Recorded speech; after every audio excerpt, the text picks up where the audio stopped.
This is how you practice every week, or you help your child practice every week. I'm trying to get independent practice going as quickly as possible, and it's very important you follow this protocol to get the maximum amount for the minimum amount of effort for your child at home, and that so they will win the maximum amount of prizes at my studio, which they're all about. So you see these items here that say once a week here. That's this, and all the way up to here. So their theory book, I'll generally have a page. Sasser, if they're doing sight reading, they'll have a page of that. There's some games sometimes they play at home, music learning community. These are all theory and sight reading. Some of this stuff they will be doing in class, and if there is some of it, I will just have a little bracket and I'll put in class. So it's nothing you have to do at home. But anything written up in here, in any of these slots, you sit down once a week and do them with the child, or just give your kids the apps if you have the apps at home, or turn on the computer for them and let the kids do them themselves and mark down, show them how to do it.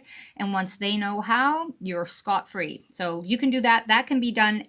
This stuff here can be done anytime during the week. Just sit down once. That doesn't count as their regular practice. Their regular practice, I like to see at least 4 practices a week. If you can sit them down 4 practices a week, one big practice does not equal 4 practices. It never will.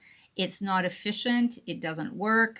The kids get frustrated. They're too young to be sitting at the piano generally for that amount of time. Piano will become frustrating, and they won't win all the prizes they get for doing multiple practices.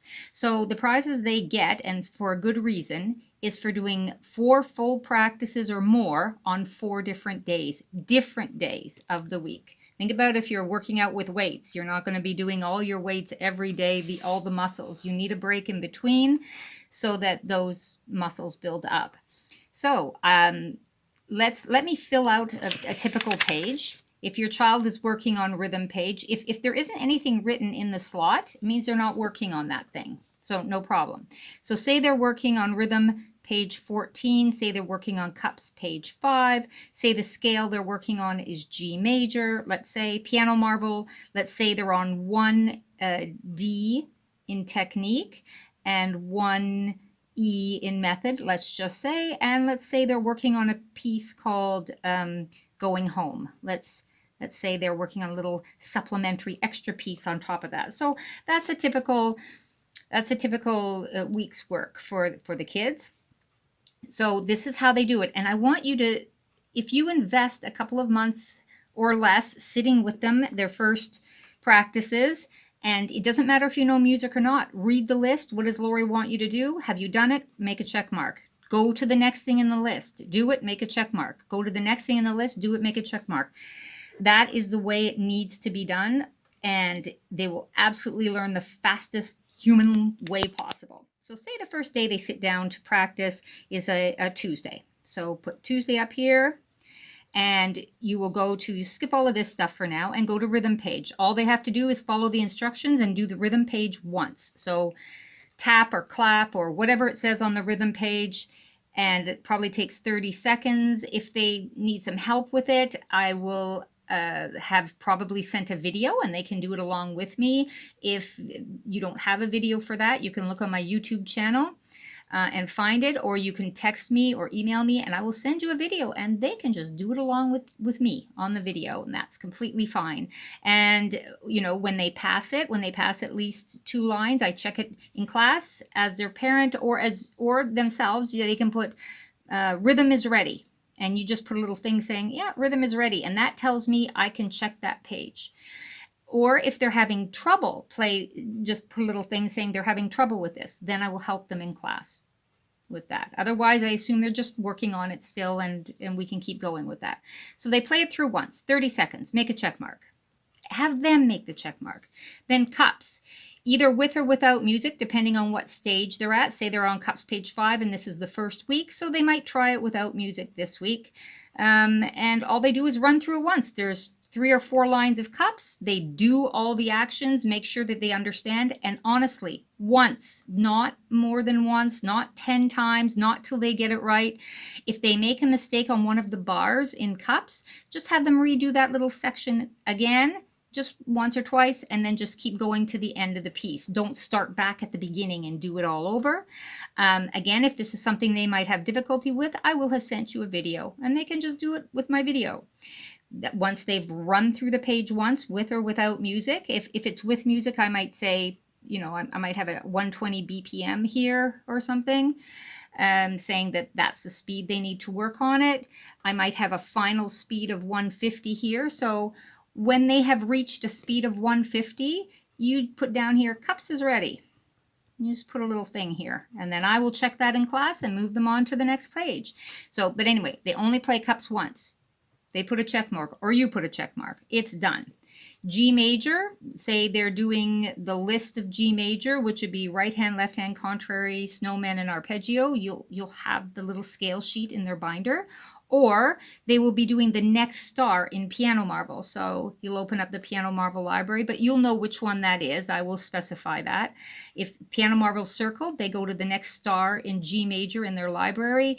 They do prepare, assess. It will be prepare once, assess once, and then they make a check mark, or they run through their whole list, right, left, contrary, snowman, arpeggio. And once that's done, you make a check, it's done. Then they open up their Piano Marvel technique. They go to the first star that has that's not 100. They prepare to 0. That means they hit the prepare button. They play it until they get 0 errors. Now, if that takes more than 5 times, then just that's enough. They don't need to do more than that. They just put a tick on assess, and that's all they need to practice it. They just prepare it 5 or 6 times, and they don't even go to assess, because then the practice is going to become too long. If they get it within 5 times, they put a check mark, then they hit the assess button and they assess it 3 times. If they win a star the first time, it's done. If they win a star the second time, it's done, or the third time, it's done. If they hit 3 times, you do not assess more than 3 times. They only have that 3 times and it's done. If they don't get 100, you just put the check mark because they assessed it 3 times, and then you move on to Piano Marvel method. Pick the next star that's not 100, prepare to 0, assess it 3 times max. If they pass it, great. If they don't pass it, great. You still get a check mark. The check mark, whoops, this should be over in this column. The check mark is for doing, not for winning, for doing.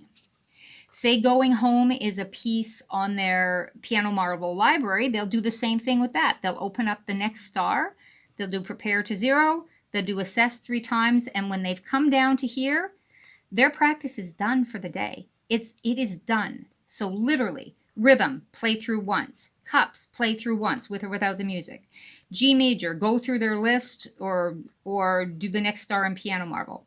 The technique, prepare to 0, assess 3 times. Method, prepare to 0, assess 3 times. Check, check. Do you win any of these? I don't care. I don't care. Do them. I don't care if you win them. Then Going Home, or whatever the piece is, prepare to 0, assess 3 times, and ta-da, the practice is done for the day. The child has 1 set of check marks. If the next day you can go practice is Thursday, put a Thursday up here. Run through your list the same way. See if you can get your child to do the list. Say, what's the next thing Lori wants you to do? What can we do here? Oh, maybe we can try cups with music today because you were okay last time. You know, run through your list. Show them the list. You know, get them to do their check marks. Say the next day you can only practice is Saturday. Write down Saturday. Do the same thing. Say you get down to here and something happens. You have to go somewhere, or there's a birthday party, or the child's not feeling well. The practice for some reason stops that day at this point. Then the next day that you sit down and practice, pick it up with the next check mark and finish it there. And so I would count that as 1, 2, and these 2 together would be 3 practices. And on Sunday, they can actually return and do the rest of these if they want. and then go maybe Monday, do another practice with all of them. So, but always pick up where they left off on the next day, because then nothing is missed. All of these things in here are integrated. They all relate to each other. They all help each other. Skipping something is not going to benefit a practice. Doing a gigantic practice till everything is perfect is not going to be a benefit. What they have to do simply is just do it. If you're having any trouble as the parent with them, this is your place to put notes, and I'll put notes. I'll say, is this happening or is that happening? I'll write little notes in here. You write little notes in here.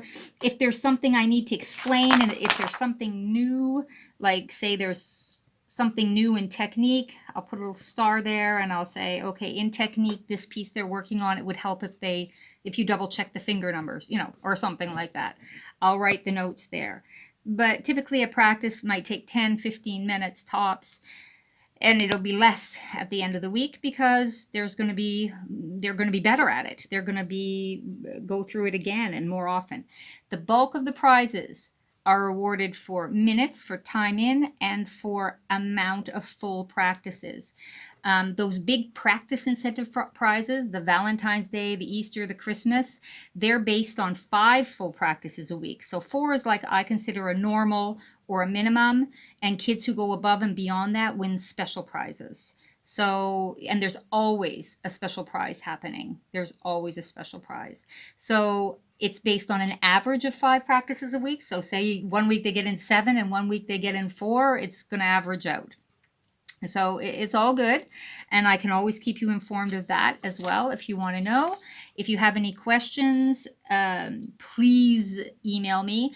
This is the most important thing that you can do to help your child. And the sooner that your child can do all this ticking by themselves and take ownership of this, the faster and the better they're going to learn. And this is streamlined. They're going to learn 10 times more than spending hours and hours and hours at the piano. Do exactly no more, no less than what I ask, and you're going to have a life outside of piano, and it will be easy for them.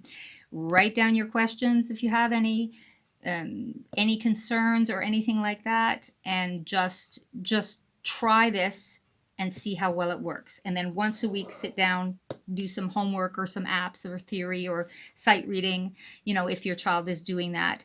If it's not marked, they don't have to do it. It's all good. But have them take ownership as soon as possible, and please try not to deviate from this way of practice. If you have a special circumstance, let me know. I can work it out for you.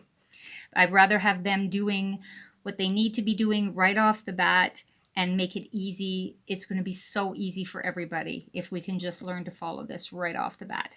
All right. Any questions, just let me know.